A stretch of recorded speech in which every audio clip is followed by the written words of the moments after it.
Retirement की उम्र और पेंशन में होगी बढ़ोतरी। मोदी सरकार जल्द ले सकती है फैसला। केंद्रीय कर्मचारियों को मोदी सरकार जल्द ही एक खुशखबरी दे सकती है। सरकार कर्मचारियों की सेवानिवृत्ति आयु और पेंशन राशि बढ़ाने पर विचार कर रही है।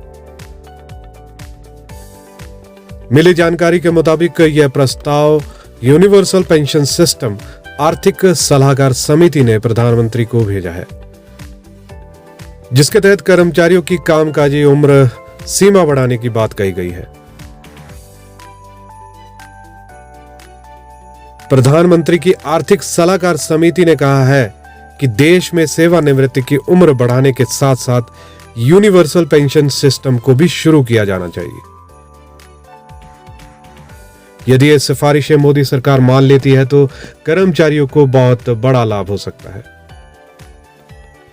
समिति की रिपोर्ट के मुताबिक इस प्रस्ताव में यह भी सुझाव दिया गया है कि वरिष्ठ नागरिकों को हर माह न्यूनतम 2,000 रुपए पेंशन दी जाए।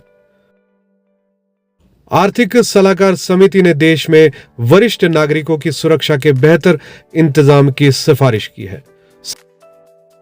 साथ ही रिपोर्ट में प्रस्ताव है कि अगर कामकाजी उम्र की आबादी को बढ़ाना है तो सेवानिवृत्ति की उम्र बढ़ाने की सख्त जरूरत है।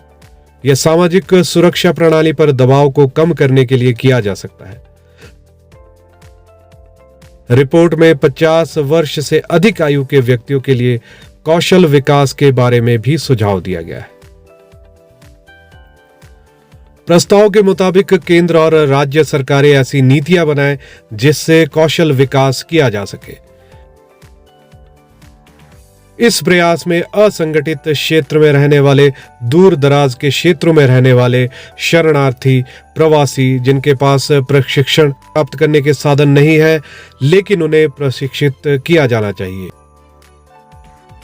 वर्ल्ड पॉपुलेशन प्रोस्पेक्टस 2019 की रिपोर्ट के मुताबिक भारत में साल 2050 तक करीब 32 करोड़ वरिष्ठ नागरिक होंगे,